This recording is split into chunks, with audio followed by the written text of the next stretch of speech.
Hey there guys, and welcome back. On this week's show, we're making a scroll saw rose.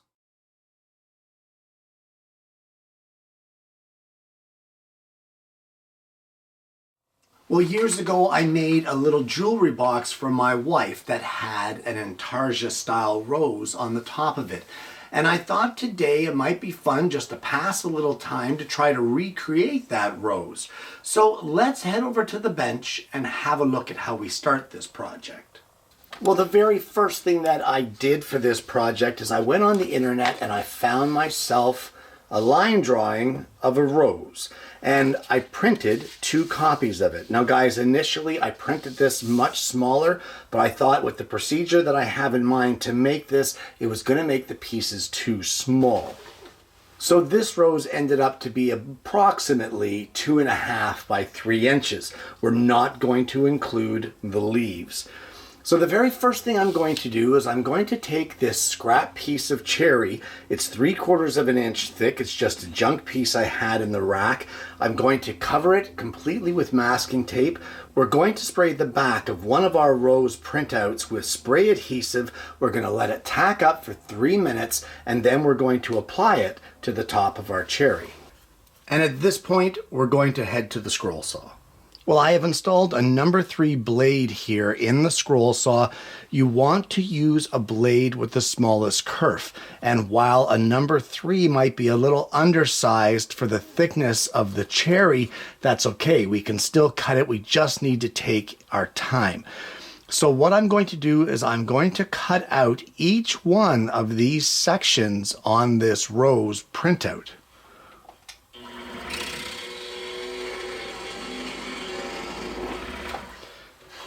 Okay, so this blade, I believe, is done. I can smell it burning. I can smell it overheating. It's not cutting. So we're going to put a new blade in there. Remember, guys, scroll saw blades are consumables. Do not continue to use them when they're worn out just for the sake of trying to save the blades. Once they're worn out, they're worn out. And if they're not cutting, it's time to replace them. All right, and now we're back in business. So we'll cut out all of the pieces of this rose.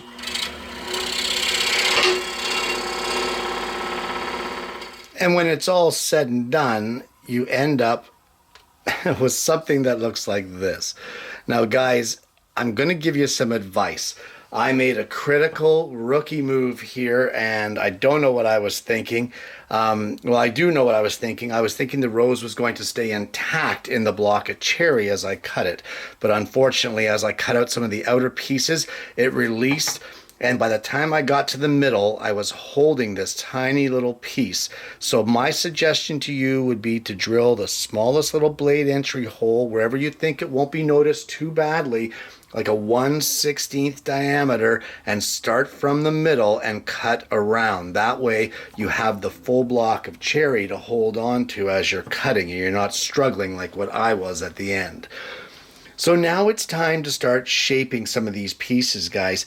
There's not a lot of shaping here to do because we don't want to go too crazy. So we're going to start off with some 180 grit sandpaper and some of these outer pieces.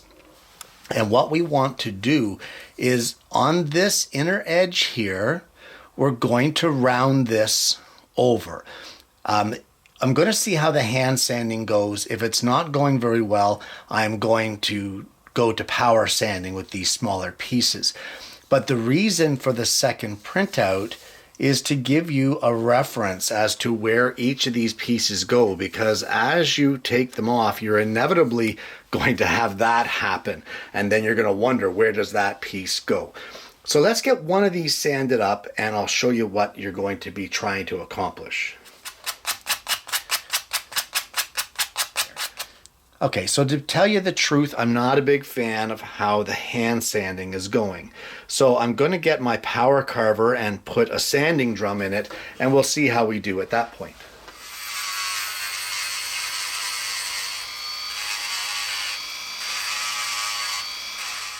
Okay, I like the way that that's shaping a lot better.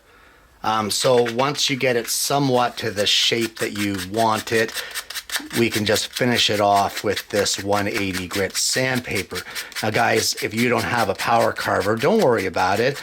Most of us in our shops have a Dremel tool of some kind, and that will work just fine. So at this point, what we want to do is we want to concentrate on all of the inside curves of our pieces. That's these curves right here. Not the outer edges, but the inside curves. And we're going to shape them all like I've just shaped this piece, kind of diving into the center of the rose. So let's get one more shaped just to show you what we're trying to accomplish. And then, well, you know what? I'll do them all at that point.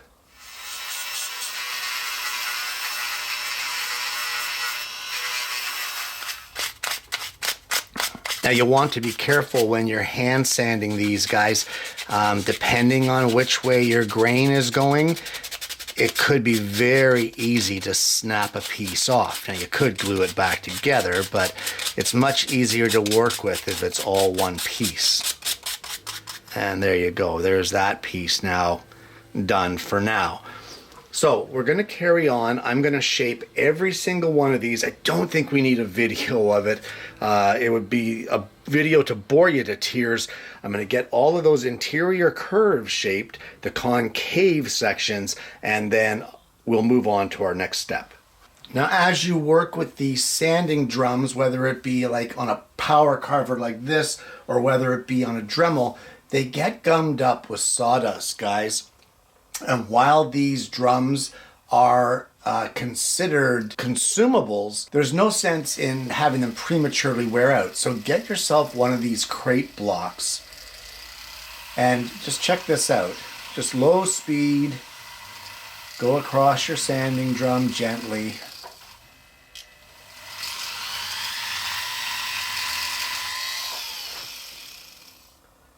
And you've pretty much got a new sanding drum there. So don't let these things wear out prematurely.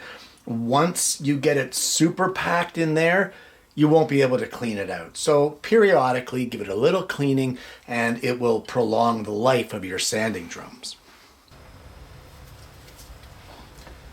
Now you may want to note that I am using my original cutout on the 3/4 inch thick cherry to contain all of my pieces. Guys, this will just prevent you from making a huge mess. I tried to hold them together with an elastic and they just exploded around on the bench. So this I have found is the best way to do it. You can still have your second printout here for a reference should you lose a piece or drop a piece. You're not sure where it goes, but keep your original outside cut here. This framework, if you will, is going to help you, especially in the assembly stage. One other thing I'd like to point out, guys, is please get one of these on. Get a dust mask on, even in the scrolling. I've said on the show here before that you're never too good, you're never too experienced to learn something. And actually, my show taught me something quite some time ago when I was watching one of my scrolling videos. I noticed all the airborne particles that were floating around in the film clip, and that kind of told me, you know what, you should be wearing a mask during this scrolling because there's way too much airborne dust that you're breathing in there. So dust mask for the sanding and for the scroll work, guys. If you say it's uncomfortable and you don't like your dust mask, get yourself a better quality one because that'll help you right off the bat. I've got all of my concave edges shaped for their primary shape. There's more to do, but we've come to the center hub of the rose. Mine's a little larger than what it really should be. There should have been another cut right here, but because I pulled that rookie move and started on the outside instead of inside out and lost the way to hold it, there's no way for me to hold this safely and cut it on the scroll saw. As timid as the scroll saw is, and I've never heard of anyone having a serious injury from a scroll saw, it's still not worth it. It's too hard to get in there and do it. So for the center hub, regardless of what the size is, if you got it smaller or if you've got this large bonehead one like what I've got, there really isn't any concave surfaces. It's for all intents and purpose pretty much round. So what I'm going to do is, you want to shape all sides of this to kind of round off the entire hub. So round all the outside edges just slightly. It doesn't have to be crazy. And then you can set it back in place in your rose form. All right, so with that piece done, let's have a closer look at what we have here. Well, at this point, you need to make a decision. Are these pieces shaped enough for you? Is there enough 3D imaging here, or does the shaping give you enough of a three-dimensional rose that you're happy with it? For me, I think I'm going to want to do a little more shaping, give it a little more depth. But one of the main things that you want to pay attention to while you're shaping is pieces like this. We can see here that this is kind of flat. That's not the way a rose petal would go. This end here and this end here would dip down into the rose, because not only are they shaped on this plane, but they're also shaped on this plane. So you want to pay attention to that. So at this point, we're going to go around to all of our pieces, maybe give it a little extra shaping on that concave surface, and also take down some of these corners here so that we also get a rounded shape on the top profile. Now guys, I said about my center hub here being a little too big, and I really don't like what I'm seeing there. There should be a lot more detail in that center hub. So I think what I'm going to do is I'm just going to take my pencil here and I'm going to sketch this center kind of detail. There we go, just like that. And maybe another row right here. And I'm going to put a fine carving bit in my power carver, and I'm going to carve this out so that there's more shape to that center piece. Now you don't have to do that if you worked from the center in. You won't have to fix that center piece, but I think it would look better with a little more detail. So that's what I'm going to do. So let's get these corners here shaped, pointing down a little more, and get a little more contour on the interior concave surfaces of our rose petals. Okay, and hopefully you can see what a difference that second shaping made, that extra contour on each one of these corners here on each one of our pieces. It gives it a much more three-dimensional effect, and as well a little extra shaping on each of these down sections going into the center of the rose. I also did a little bit of shaping here on the center, not much because I wasn't really liking the way it was going, so I thought better to have a little bit of shape than none at all, but even better to leave it at a little and not overdo it and destroy it. So that brings me to my next point. You may be wondering, why not do all this shaping in one shot? Why put it together, take it apart, put it together, take it apart, sanding in between each one? Guys, with pieces that are this small, it is far too easy to overshape them, and you can't put the wood back on once you're finished. So you're better to do it in a couple of stages and get a result that you're really happy with than to do it all in one shot or try to and have it mess up on you. So the next stage that we want to do, or the next step, is to take each one of our pieces. I'll just pull out a random one here. This guy right here looks good. And all of the convex corners up here, we want to soften these. You don't want to go too crazy on it. That 180 grit sandpaper may be a little bit much. So what we're going to do is we're going to get a 220. We're going to just take the bite off of this edge, soften this edge ever so slightly, and give the inner edge, the concave surfaces, their final sanding to smooth everything out. Once you get all of that done, I'll show you what it looks like, and then it's time to start gluing this thing back together. Well, once you're happy with the shaping and the way that your rose is looking, it's time to put it together.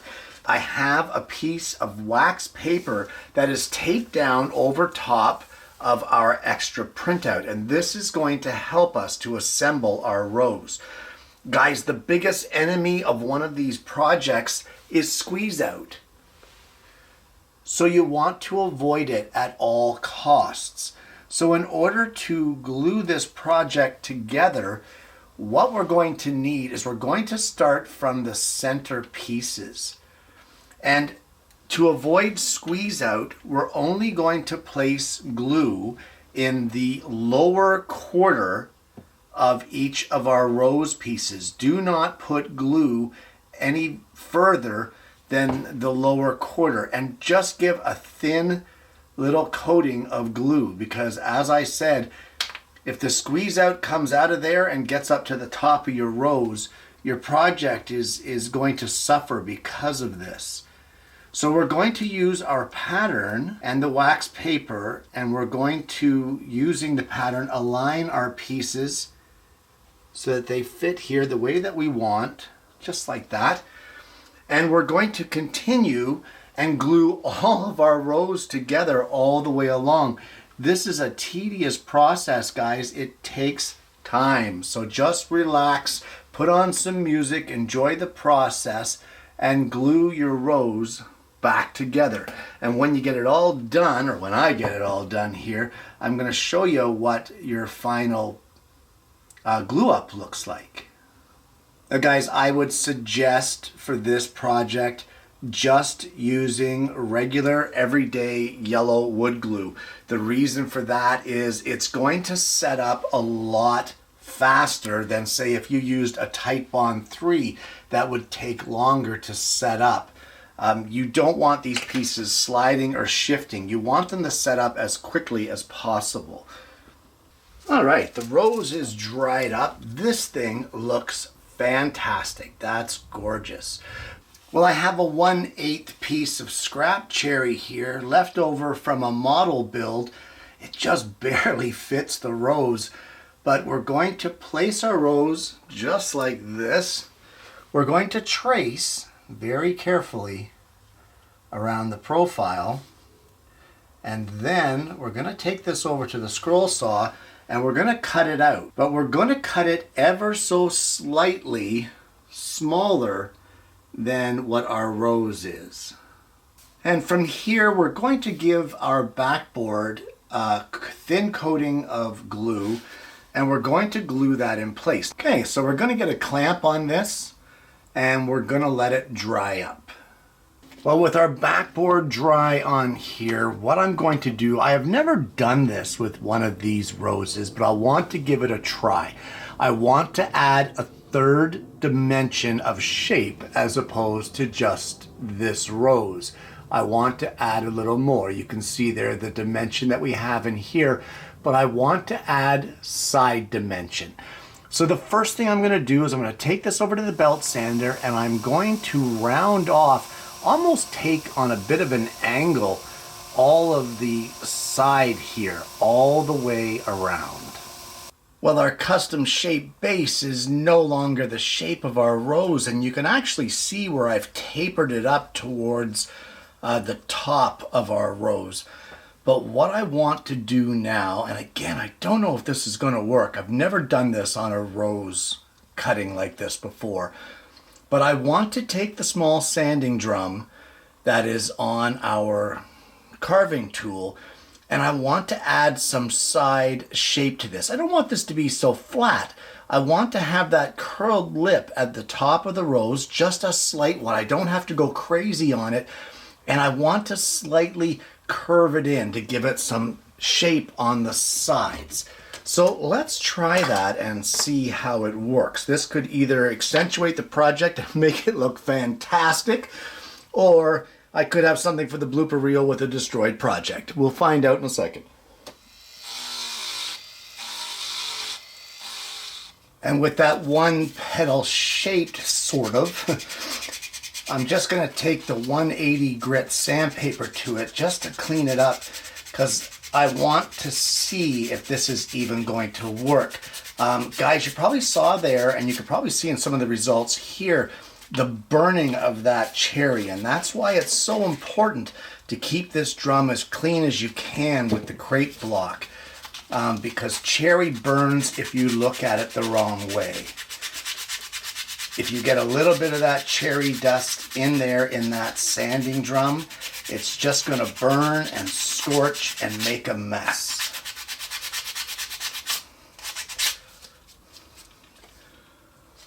Okay, well that's not a lot of shaping. It's really not. But it really gives another little dimension to it. I don't know if that's showing on camera or not, but I think I'm going to continue with that. I think that's a successful experiment, especially on these tips where these points here are sticking out. Curving those in will really give an extra dimension to this whole project. So I'm going to get those all done and shaped up, and then I'll show you what we end up with. Well, I don't know why I've never tried that third dimension before, because I think that looks fantastic. That really gave it an extra kind of something that it needed. Not so blocky. That looks great. But anyway, what we're going to do now is I'm going to give this a coating of Danish oil just to seal it all in. And I really want to bring out those beautiful colors of the cherry, to give it that extra look, that extra something. And then after that, I mean, we can call this rose pretty much done. And there you have it, a scroll saw rose. Guys, this is an absolutely beautiful project, and it is a great way to use up scrap, and it really takes no time to make. The biggest part, or the most time-consuming part of this entire project, is the sanding. So if you're not a sanding person, this one may not be for you. But if you don't mind a little bit of sanding or sitting there with your Dremel tool and shaping and that sort of thing, it's a great way to spend an afternoon sitting at your bench, playing a little bit of music that you like. Sit back, relax, and enjoy the process of shaping the rose. Essentially, what you have done by Googling this rose line drawing and picking out one that you like, without anyone else's guidance as to how you want to do it, other than viewing this show and learning a few steps along the way, you have basically made your own intarsia project, or your own segmentation project, however you want to categorize this one. But the results are fantastic. Play around with this one, guys. What if you wanted to raise up the outer petals, slowly raise them up as they came out to the edges to give it more dimension? What if you wanted to just leave it flat? What if you wanted to use different species of wood to change up the different petals and the different colors of the rose itself? There's all different ways that you can modify this. But what is the point? What can you use it for? Guys, this can be an accent glued onto a shop-made picture frame. It can be an accent glued onto a pet urn. It could be made as the top handle for a jewelry box, a segmented jewelry box, either made on the scroll saw, or say maybe something with some hand-cut dovetails. What a beautiful accent piece to have that rose on top. How about something a little more simple? Why don't we back it off a bit? Once it's all glued together and it's all held in place and the glue's all dry and there's no worry about this thing imploding, how about drilling a hole in the back, gluing a rare earth magnet into it, and turn it into a fridge magnet? It's one heck of a gorgeous fridge magnet, and no one will ever deny that. And the fact that you made it is even better. Now guys, I may still hit this with the HVLP and give it a nice satin varnish, but I'm not setting up the HVLP setup for one little 3-inch in diameter rose. If I was going to coat this with the HVLP with some varnish, I would just put it aside, and when I had a few projects gathered up, then I spray it. That's kind of the way I do it. But you can do what you see fit. I love the way that the Danish oil brought out the colors of the cherry. It looks great. I'm so glad I tried out that side shaping. Although it's not a drastic shaping, it really gives it a lot of extra body and a lot of extra character. And it takes away that blocky look and gives it more of the rose appearance. If any of you tried that Santa intarsia that we did a little while ago, that teddy bear Santa intarsia, guys, this is right up your alley, because if you love that one, you will really love this one, and the possibilities on it are really endless. You shape it as much or as little as you want, add it as an accent to a different project, or you know what, just use it on its own. It doesn't matter what you use it for, as long as you give this one a try, because it's fantastic. Guys, I want to thank you for tuning in this week. I hope you've enjoyed the project. I wasn't quite sure what I was going to do this week, and then for some reason I saw my wife's jewelry box that I made years ago, and I thought, you know what, I haven't done one of these roses in such a long time. I want to give it a whirl again, and I'm glad I did. If you haven't already, please consider liking and subscribing to the channel. We've got a fantastic audience base, and I'm hoping that you're going to consider becoming a part of that. Guys, I want to thank you so much for tuning in this week. I hope you've enjoyed the content. I hope you're going to give this one a try and make your own flower or your own rose in your own shop. And more importantly, I hope you're going to join me again next week when I bring you yet another woodworking video.